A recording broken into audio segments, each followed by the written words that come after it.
Welcome to NPC Energy.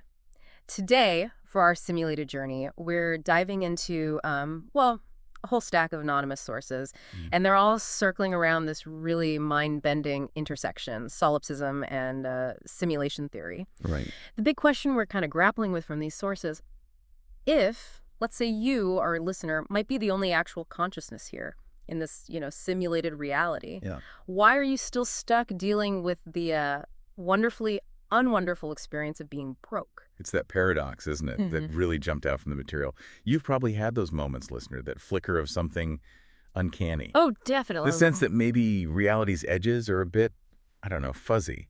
Like maybe a colleague's strangely predictable routine. Or Hmm. just that nagging feeling that your latest money problem feels, well, scripted. Exactly. So our mission here in this simulated journey is to explore what we're calling this glitch economy. We want to figure out why, if you're the main character in this potential sim, you're not, living like Neo. Right. Dodging bullets with a bottomless bank account. Yeah. Is this simulated poverty thing like a bug? A cosmic joke? Or Yeah. maybe it's actually part of the design. Something necessary for this whole reality thing. Well, let's maybe start by laying down some foundational ideas from these anonymous sources. Yeah. First up, this concept of solipsism. Okay. Basically, at its core, it's this philosophical idea that the only thing you could really be certain exists is your own mind. Everything else. The world, other people. Yeah, all that becomes, well, uncertain. Conjecture. Right. And this idea, it's been kicking around philosophy for ages, but it gets this modern twist with simulation theory. Exactly. That- As some of our sources point out, you've got people like Nick Bostrom, even Elon Musk talking about it, popularizing it. Mm-hmm. The theory is basically that our reality, the one we experience, isn't the fundamental reality. It's actually like a computer simulation. Like we're all living inside some incredibly detailed MMORPG. Pretty much. Yeah. And when you mash those two ideas together, solipsism and simulation theory, which some of these sources do. That's where it gets really weird for you, the listener. Right. Because if you take solipsism Mm-hmm. and you layer on this simulation possibility, you could land on the idea that you are the only conscious mind in the whole setup. So everyone else. Everyone else could just be NPCs, Yeah. non-player characters, Yeah. super sophisticated, maybe impossible to tell apart from conscious beings just by looking. Mm-hmm. But ultimately, they're just part of the simulated environment. Like, imagine this huge game world, maybe like a laggy Minecraft world, where the details and characters only really fully render when you, the player, get close. Which, when you think about it like that, it casts some everyday stuff in a pretty funny light, doesn't it? Like our sources playfully mention your boss. Yeah. That constant stream of emails, the endless mission objective answer emails, it feels a bit like a randomized quest giver. Right? Totally. It has that programmed feel. Mm-hmm. And one source mentioned this. It's unsettling, but also funny. Realizing a childhood friend's blinking. Oh, yeah, the blinking thing. It seemed too regular. Yeah. Like not quite random enough for a real biological system.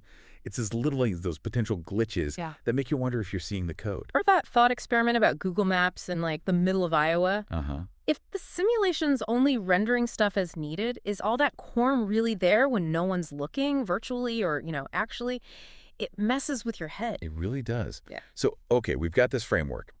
You might be the only player in a simulated world full of NPCs, which brings us back to that core question from the sources. Why the money problems? Exactly. If this is your simulation, fundamentally, why can't you just, I don't know, access the admin console and give yourself infinite cash? Yeah.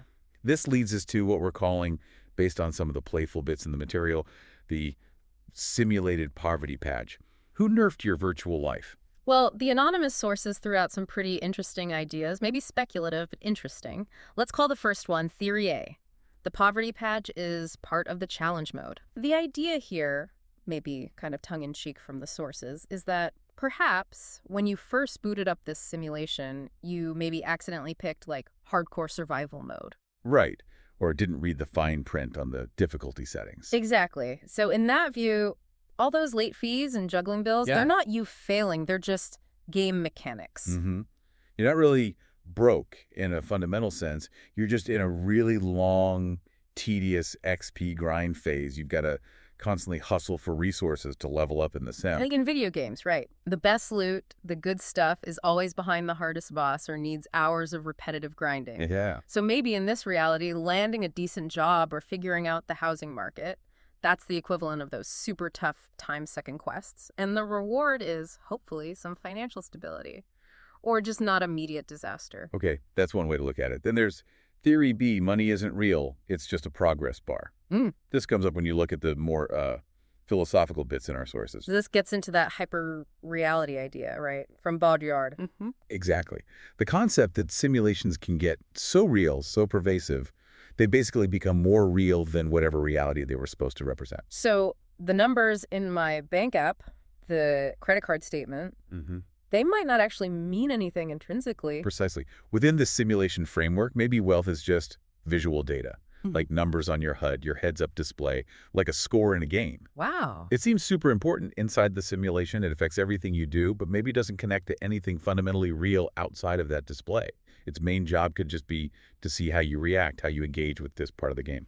So my deep-seated anxiety about affording rent is just the simulation running as a stress test on the main player. That's kind of bleak. It is a bit unsettling. And some of the more creative pieces in our anonymous source pile really leaned into that. Yeah, like that fake ad for Broke Simulator 3000. Oh, yeah, from EA Life, wasn't it? With the tagline about the authentic joy of ramen noodles and existential dread. It's satire, but it hits close to home. Totally.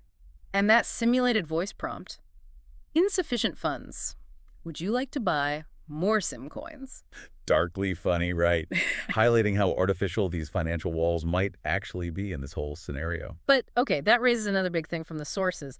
If I'm the main character, supposedly, how come some of these potential NPCs seem to be doing way better? Right, like your cousin Chad suddenly buying a boat. Yeah, Chad, who barely knows how to use email, suddenly he's got a yacht. Who's paying for Chad's apparently awesome simulation? Okay, this leads to another couple of theories from the material. First, theory A.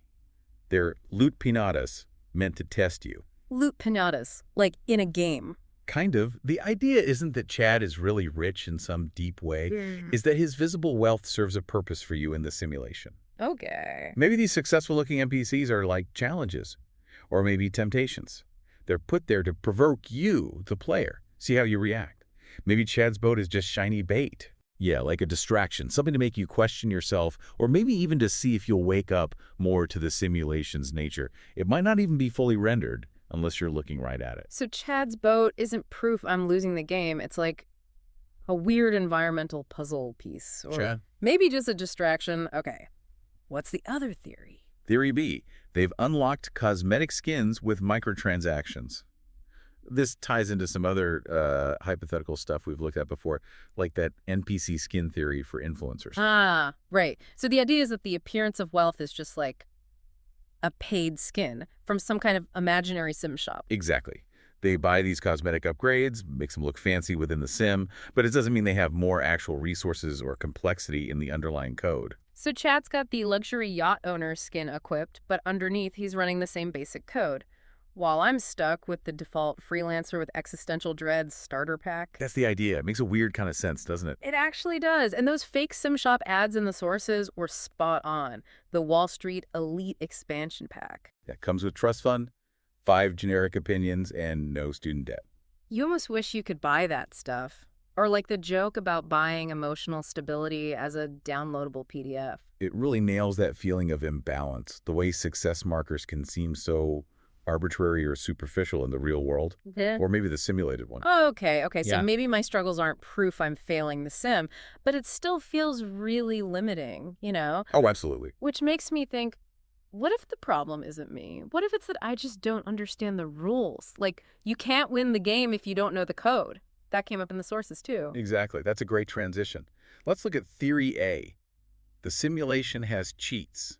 You're just not using them. Cheats, like actual cheat codes. Maybe not literally typing in codes, but think about pop culture examples. Yeah. Neo in The Matrix. Once he understands the nature of the Matrix, he can bend the rules. Right. He starts dodging bullets, flying. Or Truman in The Truman Show. Once he realizes it's all fake, he can break free. Their awareness gives them a kind of power over their reality. Okay, I see. So what about this thing referenced in the sources, people on TikTok or whatever, claiming to manifest stuff, good jobs, money, whatever, through abundance mindset? Could that be like an unconscious way of using a cheat? Accidentally stumbling onto a rule of the simulation? That's a fascinating angle some sources explored. Maybe certain ways of thinking, certain patterns of belief just happen to resonate with the simulation's programming in a way that produces beneficial results. Huh. Like one source put it, and this really stuck with me, reality doesn't reward logic. It rewards pattern recognition. Wow. Yeah. It's less about figuring it out intellectually, more about just vibing with the algorithm. Sort of. It's Mm. just the focus. Which leads nicely into Theory B, you're in a tutorial level. Another idea from the anonymous material. At tutorial level, like this whole frustrating life is just the intro stage. Potentially. Yeah. The idea is that your current struggles, the financial stuff, the annoying bureaucracy, it's all designed to teach you the basic mechanics of this simulation, like the first few levels of a really complex game. So, paying bills is teaching me resource management. And dealing with automated phone menus for customer service is actually... Stealth training, a Huh? series of mini-boss fights to build resilience. That's an optimistic way to look at soul-crushing automated systems, I guess. Well, it reframes the frustration, doesn't it? It makes it potentially Yeah. purposeful. And speaking of trying to bypass the rules, that anecdote in the sources about trying the Konami code. Hey, desperate times. Up, down, left, right, B, A. Nope, still broke. Worth a shot, right. Always worth a shot. And that idea of a locked mind menu with options like financial stability, requires level 50 awareness, or free guac, one-time use only. Yeah, that perfectly captures the feeling that maybe there are ways to tweak things, but we just don't have access yet. Or haven't earned it. Right. The tools might be there, but hidden or restricted. Okay, so, wrapping this all together. If this is a simulation, then maybe I am the only real consciousness in it. What does that actually mean for my everyday life? Especially being broke. Where do we go from here? This is the last part of our simulated journey, right? Sort of the, so what now, chosen one section from the sources. Exactly. And this is where the perspective shifts, drawing on the more, let's say, philosophical or even empowering reflections in the material. Maybe being broke isn't the failure condition of the simulation. Oh. Maybe it's actually a clue or the starting point. Yeah. Your unique entry point into this whole experience. I like that. That reframes it quite a bit. It's not that I'm a victim of the glitch economy. It's more like my financial situation is the opening scene of my particular quest in this sim. Precisely. And if it is, in some sense, your reality, then that implies you have some agency, some potential to maybe rewrite the script a little. Okay. And this main character energy stuff the sources talked about, it's not about having superpowers. Not necessarily inherent powers, no. It's more about awareness. Cultivating that deeper understanding, that feeling that reality might not be as fixed as it seems. Recognizing the potential simulation around you. Which brings us back to that quote, the first step to hacking the sim is realizing you're in one. That's the core of it. It starts with that mental shift. And once you have that awareness, what then? Then maybe experimentation. Even small things. Yeah. You might not be able to manifest $1 million overnight, but you can start testing the edges. Try interacting with the perceived NPC script differently. Do something unexpected. Break your routine. Say yes to something weird. Say no to something you always agree to. Push back a little. Basically, try to introduce tiny glitches into your own system. See how the simulation or just reality reacts. Exactly. It's about becoming a more active participant, a conscious explorer, rather than just passively letting the simulation happen to you. So, wrapping up this simulated journey, we've gone through this really strange, kind of unsettling idea. You might be the only conscious mind here, but you're still dealing with very real-world money stress. And it circles back to that final thought from one of the anonymous sources, which I think is a great place to land. What was that again? You might be broke, but you're also awake. And that's the real flex in a world full of background code. Huh, yeah. That is a flex, isn't it? It definitely gives you something to chew on. It really does. Maybe think about those moments in your own life, listener. The ones that felt a bit off, a bit too weirdly coincidental, or just surreal. Could they fit into this kind of framework? That's really just an invitation, isn't it? To look at your own reality, your own existence, maybe with slightly different eyes, whatever that reality might actually be.